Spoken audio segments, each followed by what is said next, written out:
Would we want to go back in time? Absolutely not. What has it done? It's created more opportunities. It's improved the quality of life. That's what AI is going to be doing. Welcome back to another installment of the Next Gen Case Study Series. On today's episode, we have Nabeel Mahmood, who is the co-founder and chief executive officer of the Nomad Futurist. With over 2 decades of experience, he has led global technology organizations through transformative growth, leveraging emerging technologies like AI, IoT, and cloud computing. As a thought leader and keynote speaker, Nabeel is the co-creator of the Nomad Futurist podcast and foundation, dedicated to empowering the next generation of technologists, which is why we're excited to have him on the show. Nabeel, welcome to the program. Well, thank you for having me. Excited to be here. Yeah, the pleasure's all mine. I'm really excited, particularly to get into the work that you're up to right now. But before we jump into that type of stuff, let's start with a quick little background on who you are, where you came from, and how you landed as the CEO of the Futurist Nomad. Yeah, so I wasn't even supposed to be in technology. I was supposed to be playing professional sports. Unfortunately, life throws curveballs at you, and you've just got to go with the flow. So I moved to the United States roughly about 98, 99 timeframe. Ended up getting myself engaged with a software firm at that point in time, which led on to a very, very fun ride. Long story short, technology wasn't even on my radar initially. If it wasn't for the innovative conversations and engaging people that are in the tech sector, I probably might be a sports agent by now, like Jerry Maguire. But here we are, 25 years later. I've had the opportunity, and I'm kind of like one of those unicorns in the space that I've had the opportunity of touching pretty much every single thing within the data infrastructure space. So, started my career in the security layer, ERP, MRP, application design, and then got involved in designing, building, and operating data centers. So still get to engage in conversations, whether it be telephony, whether it be digital transformation strategies, whether it be the physical layer, the technology stack, the application stack, security, compliance, regulation, so on and so forth. And so when you move into the position of kind of co-founding the Nomad Futurist, what particular roles did you take on in that whole startup? Well, so Nomad Futures is a nonprofit 501c3 and NGO. It's really more of a personal story. Over the last 10 years, I've had 3 heart attacks and been legally dead twice. I've got a titanium rod planted in my sternum now. Walked away with a quadruple bypass. Last time was 48 hours of life support. Prior to that, they installed 3 stents and a pacemaker. Didn't work out. Fortunately, I'm vertical still, so that's all good. How did we get started? So when we look around, I believe that I'm on my final inning. This is it, right? So you've got to just do it. And when I look around, and I don't see young people come into our sector, and the human capital deficit numbers seem to be getting massive by the day. And the fact that we've got 2.5 million jobs that need to be fulfilled, globally speaking, by the end of 2026, and we don't have enough talent pool coming in, that's a challenge. I'm going to gray out. I'm going to age out. So are plenty of other people. And when I look in our space, the information technology sector, it's a similar problem in any vertical or sub-vertical thereof within the space. People are aging out. 45% of the existing workforce globally has been in the space for 25 years or more. And 10 to 25 years of experience, that workforce is roughly about 30%. So you've got 3/4 of the workforce that's going to be aging out within the next 5 years. There's going to be a retirement party every day of the week.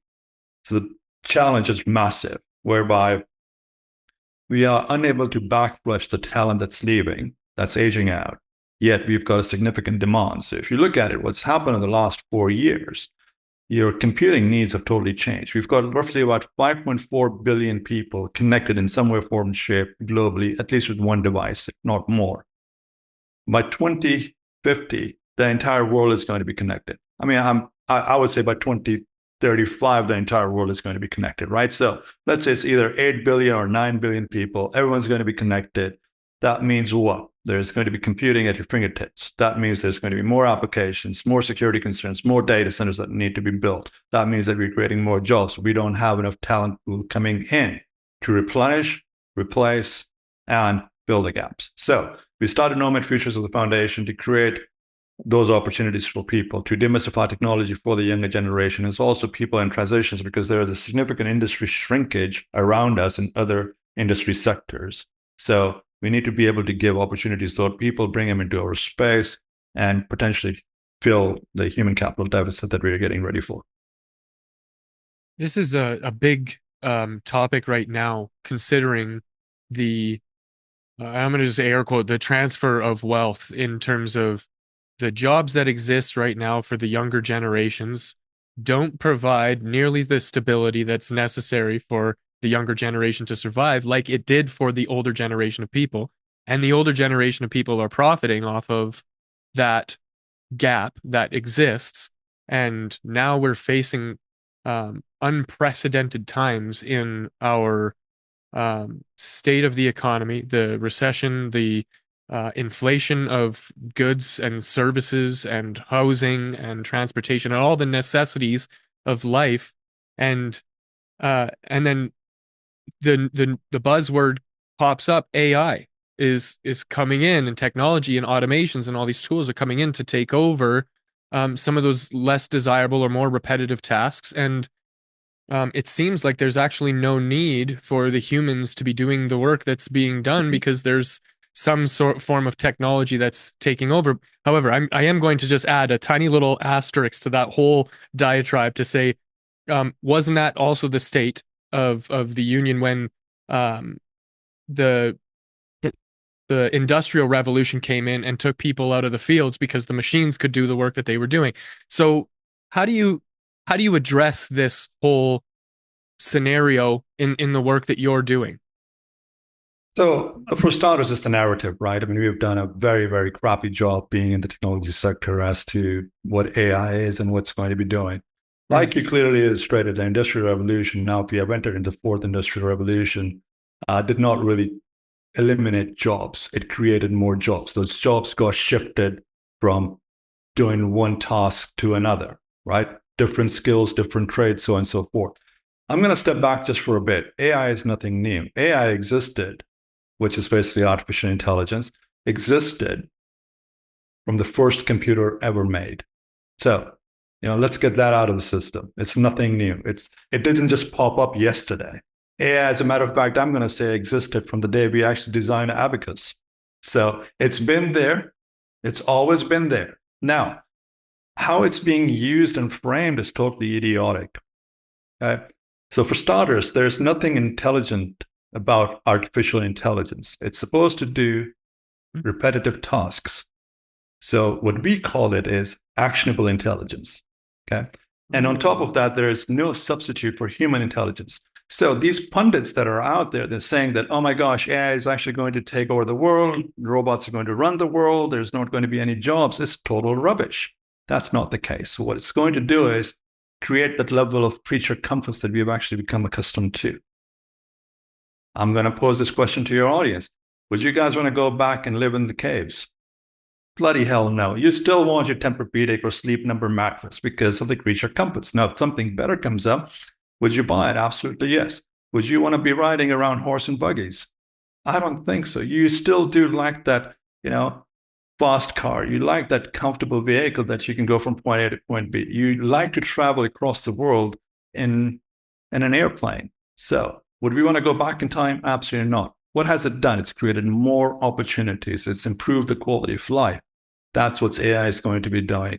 And there's more and more, like I started with, there's more and more connected devices. The world is going to have this internet bubble. Everyone's going to be connected in some way, form, or shape. So it's going to create more opportunities. What's going to do, however, is change the way we approach life and change the way we live life. So AI is not there to diminish jobs or markets. AI is there to create opportunities, simplify our life, and give us the creature comforts that we have not yet experienced. So if AI has already existed and we've already been interfacing with it, and now it's just a matter of us becoming more and more and more connected, what opportunity does that create for us in the future to be able to continue to contribute in some meaningful way to the fabric that is our culture and society? Well, okay, so it's a very open-ended question, right? I mean, how are we as human going to contribute? We just have to do the right thing and the good thing. That's what it comes down to. We basically need to be educated enough to pour enough data that we feel comfortable giving to these large language models. So if you want your privacy, don't throw out everything about where you're at, what you're doing, by taking pictures and geotagging, whatever the case might be. Mm. The starting point really is to be aware of what we are dissipating, what we are distributing, and what is it going to be used for. That's a starting point. Now, what is it going to do? Well, hey, you know what? I just got into Scottsdale. I got to ride a Waymo the other day, which is actually a self-driving, sort of like an Uber. Absolutely amazing, amazing, amazing experience. By the way, this is no advert for Waymo, just my personal opinion. Amazing experience. Felt safe. It was clean. I'd rather not drive in a dirty Uber. Now, going forward, right now it's taking the back roads to take me to the airport. Okay, adds another 20 minutes. But just imagine if it was actually streamlined on the freeway and I could work. Why not? I mean, that's the quality of life. I mean, I just bought myself an extra 20, 30 minutes per ride. So I could meet up with my doctor on the way out. I can do a multitude of other things without any distractions, yet knowing that I'm safe. I've increased my productivity index. Isn't that what we want? I've enhanced my quality of life. So there's a lot of good things that are going to come along with it. Mm. At the top of the show, kind of in your introduction, you mentioned that you're a multifaceted you have a multifaceted knowledge base given all of your different experiences that you've had. I I met this guy a long time ago who is now a really great friend of mine, because he had elaborated on a saying, and you're just gonna have to follow me on this one here real quick. The saying was, "A jack of all trades is a master of none." And that haunted me for a very long time because I'm of the personality type that's very ADD. I want to find something new, learn that thing, get it really good, and then move on because I'm bored of it. I need something else. And it haunted me because I thought that I was never going to end up going anywhere in my life. And then he showed me the other half of the saying. So it goes, "A jack of all trades is a master of none, but is oftentimes better than a master of one." And I'm in talking to you, Nabeel, I'm starting to really see that how your multifaceted background is giving you a unique perspective on the state of things and allowed you the opportunity, I think, to pursue that like some corrective measures or solving a really big problem in a very meaningful way. And I wonder if you could kind of talk to how that opportunity came about in the work that you're doing. Uh, uh, but how did it come about? Well, I mean, I've always been a lifelong learner, I guess. And stepping back, I believe a part of it was just exposure as well. Like, coming from an entrepreneur background and a family, give it a try. You know, that's been the mindset. Never say no to anything. I mean, there's always something out there, and just the desire to learn, I think, probably got me to where I'm at today. I wish I had a better answer than that, but just want to keep learning. I mean, the world is full of opportunities. The world is full of knowledge. So I just wanna get a little bit of it potentially and hopefully, and maybe contribute in some way, form, or shape. The other thing is I'm not necessarily pursuing perfection, right? So that gives me the opportunity to go out and seek and ask questions and figure out where I might be able to add value based on my experiences or just simple common sense. I don't want to gloss over that "I'm not seeking perfection" thing because that's a bomb right there. That just in and of itself, there's so much there that I think a lot of people would benefit from. I know a lot of people try to get as much as they can, and they miss opportunities, or they don't take chances, or they don't do things meaningful in their life because they don't feel like they're prepared enough to do that thing, and they create all of these roadblocks. But you seem to be one to kind of balk at those hurdles as they've appeared. And you know what? I don't care if it's perfect or not. I'm going to get in there, get dirty, break the thing, and see if I can't make something out of it. Absolutely. You just got to roll up your sleeves. I mean, I think a part of it is that you've got to have self-confidence. It's okay to make mistakes. Let the imperfection be the perfection. You've got to have a starting point. That's the only way you're going to move forward. Like you said, when people start pursuing the perfection or the perfect answer, you're not making progress. That's your enemy. Whereas if you believe in something, if you have a desire to be a change agent, you'll roll up your sleeves and get it done. You'll find a way. You'll find a team. You'll find a network. You will find that intelligence along the way. That's what, that's something else too. I don't know, me personally, I kind of struggle with getting people enrolled in it. If you have an idea and it's a really big one and you want to serve a community of people who have a big problem, you have to kind of get other people on board with that in some meaningful way. What types of things do you use to help, motivate or inspire others to kind of join your cause? Lead by example, do it yourself. Don't necessarily ask for help. I mean, so when we started the foundation or the initiative, like others, we could have said, okay, we can't really fund it. We're going to wait till we get the funding. We got to write a business plan, blah, blah, blah. Right? We took the approach of, okay, well, we know there is a problem. Forget about the opportunity. There is a problem. We know that we need to take the corrective action. So instead of asking people to do that, let's try to do it ourselves. And one thing led to another, to another, to another. Now, I was, as a matter of fact, on a call yesterday with some folks out in Australia, and I'm going out there actually in 2 to 3 weeks to do a keynote. Again, talking about the narrative and the message out there. And it really came about the similar questions like, so how'd you get started? We rolled our sleeves, we started doing it ourselves, and then we know that army of people started joining us because they can see that we are trying to make a difference. They can see that we're not doing it for self-promotion. They can see and feel that there is some honesty and commitment to it. So you got to lead by example. That's what it really comes down to. You got to have that faith and belief in yourselves that what you're doing, what you're committed to, you're ready to take a fall right on your face. And that's okay. Okay. But you've got to do it. And you've got to have that commitment that it's okay. And then also, it's sort of like playing any sports. You've got to have that follow through. Commit to it, swing through, and look at it, right? So that commitment is imperative as well. You reminded me of a book that I read not too long ago called Ready, Fire, Aim. And it's this very similar idea that you can only get so ready and then you just have to fire. And once you see where that first arrow lands, it gives you an opportunity to kind of adjust your aim, adjust course. And then if you continue to kind of wash, rinse, repeat in that cycle of, trying that thing out and doing that thing, and eventually you'll land on something. And I think about this from the perspective of a business is a business is a business, right? Whether you're a non-for-profit business or you're, a corporate business or you're a publicly traded business, at the end of the day, there's somebody out there that has a problem and you're aiming to solve that. But this one's a little bit more intangible in that it's like you're taking on something that's like the whole workforce is changing hands. And so I'm curious, my first question was in the back of my mind, who needs this? Who is this? Who is like paying for these things? Like, what is the service or what is the product or what is it that makes the business a business? So I've not really looked at it as a business. You've got to have your heart in the right place. Now, are we going to monetize? Not personally. I mean, my commitment and my co-founder's commitment, as far as the Nomad Futurist initiative is concerned, is going to be 100% philanthropy effort. We will never take a penny out of that initiative. We have self-funded it initially. We've got sponsors and donations now coming in.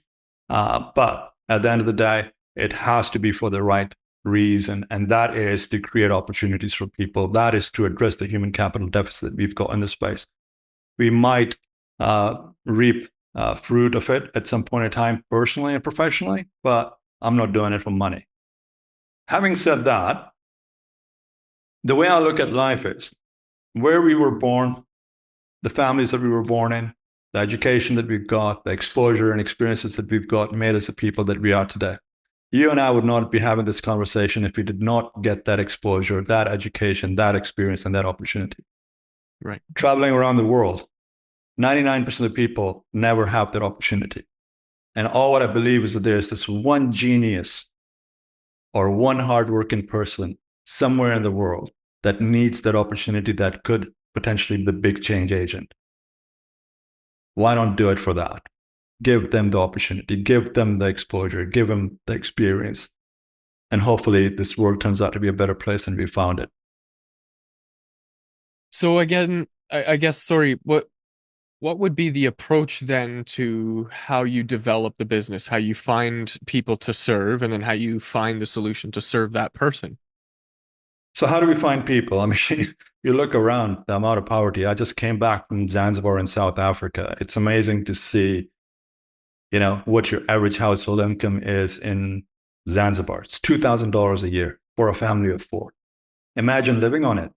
That's the opportunity to get people out of that and give them a quality of life. South Africa, similar issues. India, similar issues. So when I travel around the world, it's very obvious where the problems are. We are less than that 1% population that can actually have 3 meals a day. So 99% of people around the world still struggling. So yeah, I mean, giving those people an opportunity, that's life changing. And maybe I get an opportunity to live another year or two, right? I mean, I'm a firm believer of karma, not religious or spiritual by any means, but what I do believe is do good genuinely for people, good things are going to happen to you. Who's going to benefit besides us? Industry is.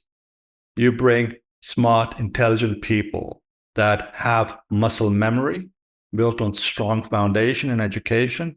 Guess what? They're going to do the right thing. The challenge that we have in our social accord right now is the lack of education and none thereof.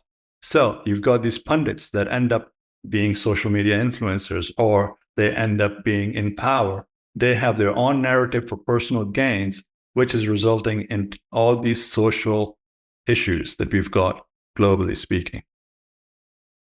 So that in itself gets results. So I'm not there to change the world, but I'm there to make an impact. I'm trying to create awareness and opportunities. Yeah, I'm going to try to fix that just a little bit. You might not be here, Nabil, when the world changes as a result of the work that you're doing. However, you're definitely serving as part of a catalyst, if not the catalyst of what that looks like as somebody who is advocating for change and trying to kind of bring things in. This is a difficult one for me to reconcile in my own mind. The world is whatever it is, 70 or 80% covered in water, and we have a water shortage. And why is that? And it seems to be that the reason is that it's just not profitable to take the ocean's water and turn it into something that is usable by our people. And so if that's really the driver, the only thing that drives that innovation and change, and that's just, I'm sure it's just a tainted perspective because I grew up in a capitalist society, right? That was all I've ever had as a frame of reference. And so if there's no money in it, how do you get people on board? How do you get people involved? How do you actually move the needle? Because there's not, at the end of the day, there's not a profit to be had for somebody to want to invest. And so really it does end up being a philanthropic endeavor, doesn't it? Absolutely. And how do we get people engaged? I mean, I speak at roughly about 36 to 40 conferences around the world a year. I've never asked anybody to come and join us. They see what we're doing, they see what we're about, and they want to be a part of it. I also do believe that people's hearts are in the right places. They do want to make a difference. The problem is that they cannot make a change because everyone's trying to contribute just a little here, a little there. We're coming in with the approach of we need to make a change, and the change comes by unifying the narrative. The change comes by unifying people. The change comes by increasing the numbers and having enough coverage. Right. Just really getting out there and spreading the message as much as you can to as many people as possible. Exactly. Like, I mean, you look at any religion, right? Not again, not being religious at all. Right. Yeah, But fair. the We can learn religion did something from not that, though. exactly. I mean, history has proven it over and over again. Like any and all religions did not spread because of monetary reason or self benefit. It was their belief, and it was the word of mouth. It's like, all right, well, this person is trying to do something good, or they've got a good story to tell, and that's why it spread around the world. Yeah. And for good reason. I can definitely see why. So, Nabil, as we kind of come to a close with our time together here, I wonder if maybe we can look a little bit forward and maybe you can share some of the work that you're up to, some of the big goals that you're aiming at, or maybe what's on the horizon for the Nomad Futurist. Yeah, so for the foundation, we're actually going to be launching an online academy, which is going to be free to anybody and everybody globally, zero cost. Um, and besides that, we're going to be working on scholarship funds to ensure that people that can do something and be the change agent, again, it's not an entitlement program. They have got to prove it through KPIs and big data that they deserve it. And we're going to help them through either accreditation and or college programs.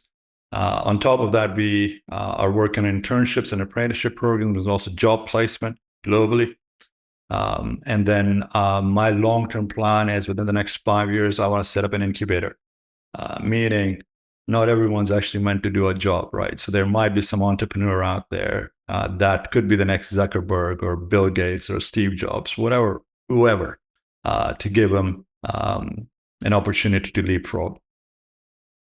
Excellent. Last question, Nabeel, if you could, I wonder, and I know this is probably going to be a little bit more of a difficult one. If there was somebody out there who's kind of up to the same stuff, who's really trying to make a change or make a difference, and they're facing some challenges and struggles and feeling maybe unmotivated or like they can't do it, or like the task they've taken on is too big, what kind of advice would you offer a person like that? Don't be afraid of anything. I've been on the table, under the knife, just about half a dozen times. You can't give up. Believe in yourself. You can do it. As long as it's the right thing. Have all the faith in yourself. On another note, let your imperfections be your perfection. Hmm. That's a And tough. it's okay to make mistakes. It's okay to make mistakes. Make mistakes. What does fail stand for? First attempt in learning. Make mistakes, make blunders, learn from it, and carry on. That's a new one for me, Nabeel. I'm definitely gonna lock that one up in my memory because that's a good one. Um, if somebody wanted to reach out to you to pick your brain or perhaps work with you, what's the best way for them to do that? Social media seems to be working fine. Nabeel Mahmood is the hashtag on Twitter and LinkedIn. Or actually, that's my handle. I guess that's what we call it. Now, Nabeel Mahmood is the handle. And then, reach out and connect with us in Nomad Futurist as well. It's handle Nomad Futurist on pretty much every single platform out there. Perfect. We'll make sure to link to all that stuff in the show notes so anybody watching and listening can find it easily. And if you wanted to reach out to me and my team for your marketing needs, you can visit nextgengrowth.com. Otherwise, that's it for this episode. Thanks for joining us for this conversation, and I will see you in the next.